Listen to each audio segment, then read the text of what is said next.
बात बहुत समय पहले की है। एक किसान को अपनी बुरी आर्थिक स्थिति से हार मानकर गांव के एक साहूकार से कर्ज लेना पड़ा, लेकिन काफी वक्त बीत जाने पर भी वह साहूकार का ऋण नहीं चुका पाया। गांव का वह साहूकार बुढ़ा और देखने में बदसूरत था। उसके अनुचित स्वभाव के कारण गांव में उसे कोई पसंद नहीं करता था। किसान के परिवार में उसके और उसकी एक बेटी के सिवा और कोई नहीं था। उसकी लड़की बहुत ही सुंदर और अच्छे स्वभाव की थी। किसान ने बड़े ही उसे लाड प्यार से पाला था। वह अपने पिता के साथ ही खेतों में काम करती थी।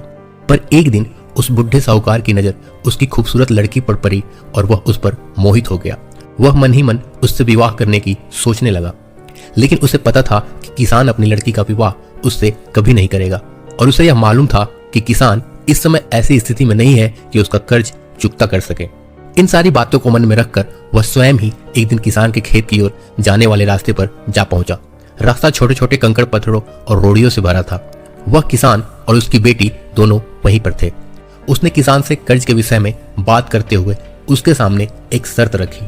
शर्त यह थी कि अगर उसने अपनी लड़की का विवाह उससे कर दिया तो वह उसके सारे ऋण माफ कर देगा, और वो भी ब्याज सहित। साहूकार की इस अजीबोगरीब शर्त से किसान और उसकी बेटी दोनों भयभीत हो गए।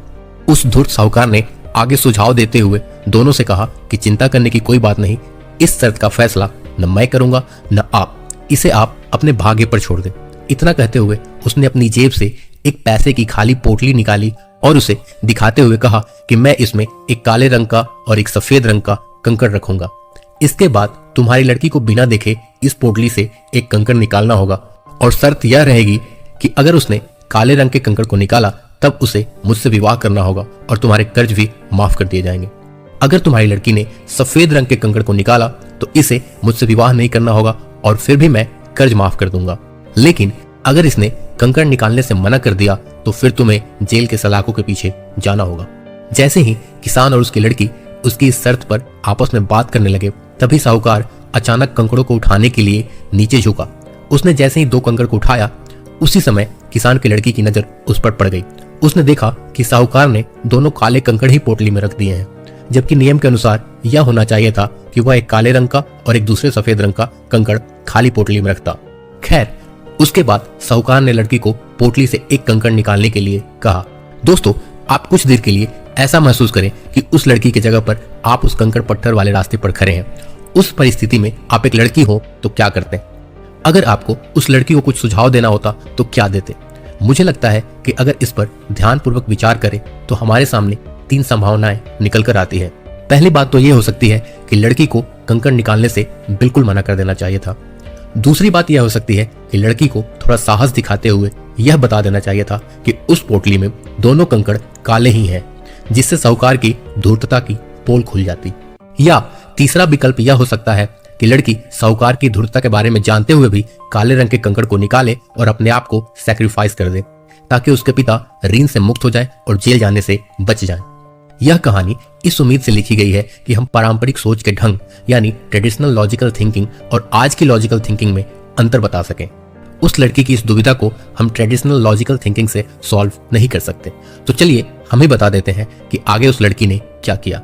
किसान की लड़की ने साहूकार के कहे अनुसार ही पोटली से एक कंकड़ निकाला और उसे बिना देखे हुए जानबूझकर कंकड़ पत्थरों से भरे रास्ते पर धीरे से उछाल दिया, जिससे जल्द ही वह काले रंग का कंकड़ भी अन्य कंकड़ों में मिल गया। उसके बाद उस लड़की ने झूठा खेद व्यक्त करते हुए कहा, ओह, मैं कितनी लापरवाह हूँ। साहूकार इस बात से लड़की पर थोड़ा क्रोधित हुआ, लेकिन फिर उस लड़की ने मामला संभालते हुए आगे कहा कि चिंता न करें, अगर आप पोटली खोलकर देखें तो उसमें कौन से रंग का कंकड़ बचा हुआ है तो यह साफ हो जाएगा कि मैंने कौन सा कंकड़ निकाला था, काला या सफेद। हालांकि यह तो निश्चित था कि बचा हुआ कंकड़ काले रंग का ही होगा, क्योंकि जैसा कि आप जानते हैं साहूकार ने पोटली में दोनों ही काले रंग के कंकड़ रखे थे। तो इस प्रकार यह सिद्ध हो गया कि लड़की ने सफेद कंकड़ निकाला। अब साहूकार चाहकर भी अपनी बेईमानी और धूर्तता को प्रकट नहीं कर सकता था।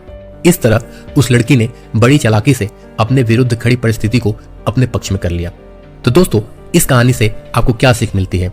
इस कहानी से हम आपको यह बताना चाहते थे कि समस्या चाहे कितनी भी जटिल क्यों ना हो, हम उसके बारे में सोचने और उसे सुलझाने के तरीकों को बदलकर उसका समाधान आसानी से निकाल सकते हैं। तो दोस्तों, आपको ये कहानी कैसी लगी हमें कमेंट करके जरूर बताएं।